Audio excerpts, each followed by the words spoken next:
Narito tayo ngayon upang matunghayan ang nakakakilig, napaka-sweet at talaga namang sobrang pinakainaabangan ng mga fans na love story ni Kalingap Dan at ni Joy. Dito naman ay kasalukuyan na si Kalingap Dan at si Joy ay nasa bilihan ng mga damit. Binilhan nga ni Kalingap Dan si Joy ng bagong damit, kaya naman sobrang saya rin ni Ate Joy nung mga pagkakataon na yun. Wala ko pang matanda. Pero nadala mo. Ganda. Sige nga, ikot nga para makita ng viewers.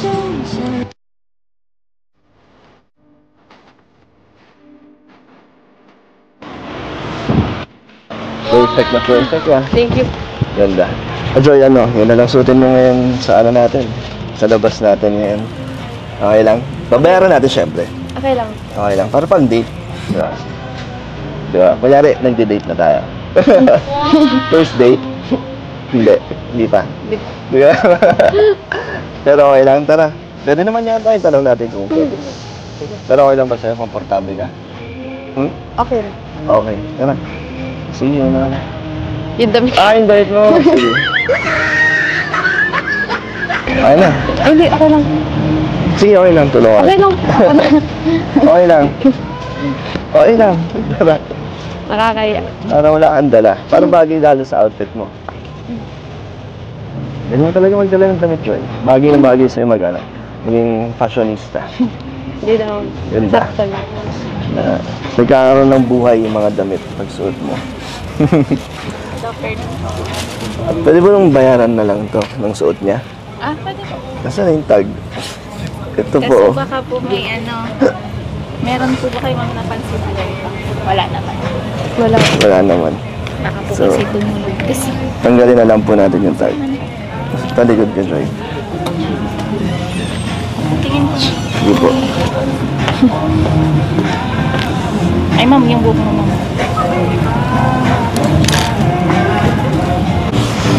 Pala eh. Tapos, ilan po yan, sir? Yan lang po. Bali 689 po. Ito po. Kaya po. Thank you. Thank you.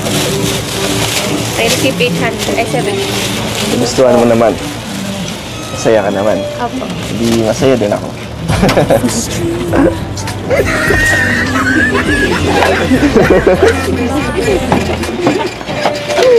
Ate, bagay yung damit. Ay, perfect.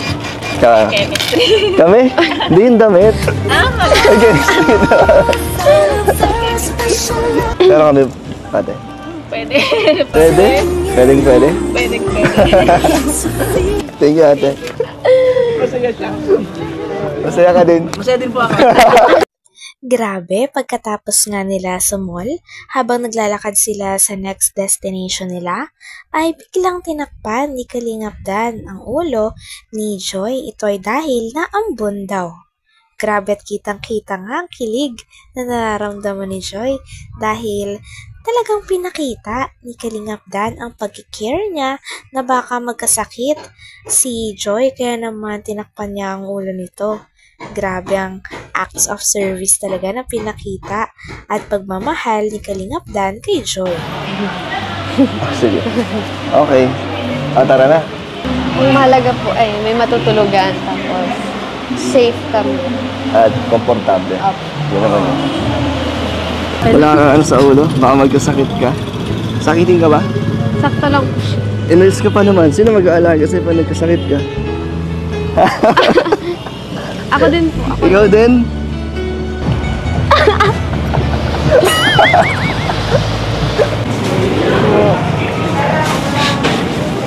Dito na natin antayin sila, Rob.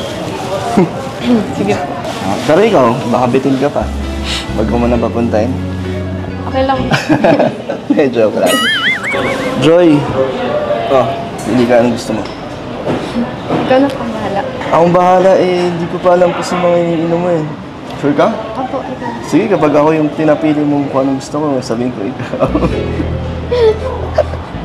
Hindi, sa drinks. Sa drinks lang, anong gusto mo? Kape, nagkakape ka? Opo, okay. Kahit ano? Sige.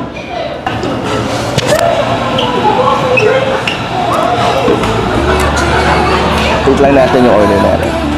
At sila Kalinga mo naman tayo natin. Habang wala pa sila, tayo muna mag-usap. Nag-enjoy ka ba sa lakad natin? Masaya ka naman? Masaya. Kung masaya ka, di mas masaya ako. Kinakabahan ka ba? Oo, nawawala naman. Nawawala naman. Paunti-unti. So pag medyo madalas tayong magkasama, mawawala na yung kaba mo. Nga ba? Bakit ka makinakabahan? Naiyak ko. Naiyak ka sa akin? Di naman sa ayaw mo kasama? Nagkakabahan? Chill ka lang. Okay ka? Okay ka lang?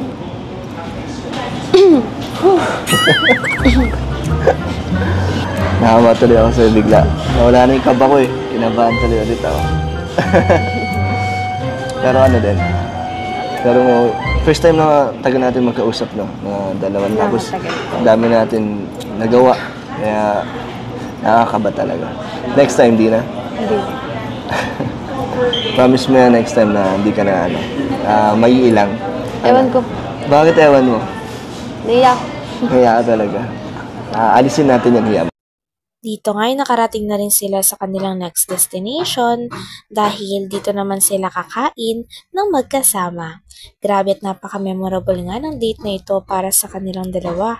Tinanong din ni Kalingap Dan kung ano ang nararamdaman ni Joy. Sabi naman ni Joy ay medyo kinakabahan talaga siya dahil ito daw ang kanyang first time na makipag-date sa lalaki. Natuwa naman si Kalingap Dan at sinabi na huwag siyang kabahan dahil parang kinakabahan din siya. Nag-enjoy ka ba sa lakad natin? Masaya ka naman? Masaya. Kung masaya ka, di mas masaya ako. Kinakabahan ka ba? Oo, nawawala naman. Nawawala naman. Paunti-unti. So pag medyo madalas tayong magkasama, mawawala na yung kaba mo. Nga ba? Bakit ka makinakabahan? Naiyak ko. Naiyak ka sa akin? Di naman sa ayaw mo kasama? Nagkakabahan? Chill ka lang. Okay ka? Okay ka lang?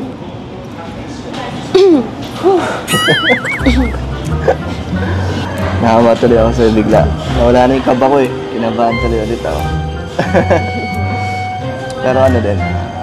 Pero first time na tagal natin magkausap, no? Na dalawan. Tapos dami natin nagawa. Kaya nakakaba talaga. Next time, di na? Hindi. Promise mo yan next time na hindi ka na may ilang. Ewan ko. Bakit ewan mo? Naiyak. Naiyak ka talaga. Alisin natin yung hiya mo. Pakonti-konti lang. Alam ko na, Joy, para medyo mawala yung hiya mo. So, kakanta na lang dito. Para makuha ko na yung kiliti mo, di ba? Baka... Gusto mo? Sige po. Joke lang. Hindi, pinapatawa lang kita. Effective naman, di ba? Joy, may tanong ako sa'yo. First time mo ba to? First time mo makipag-date? So, date to? Ha? Date na pala to? Hindi kung sakaling date nga to, first time mo. Ba't di ka nakikipag-date or wala ka nakaka-date? Wala pa. Wala pa. Wala pa. So, ito nga yung first mo. Ako yung first na may mga kasama sa date. Talaga? So date to. O gusto mo, magkaroon tayo ng official na date, isa-set natin.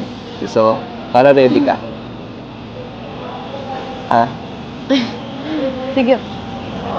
So, papayag kapag nangyayari talaga makipag-date? Depende po. Depende saan? Depende pag hindi busy. Depende sa schedule mo. Oo naman, hindi ko naman pipilitin na sa schedule mo. Hanggang dito na lamang muna ang ating nakakilig, napaka-sweet, at talaga namang sobrang pinakainahabangan na love story ni Kalingap Dan at ni Joy. Maraming salamat sa inyong panonood. Hanggang sa muli. Bye!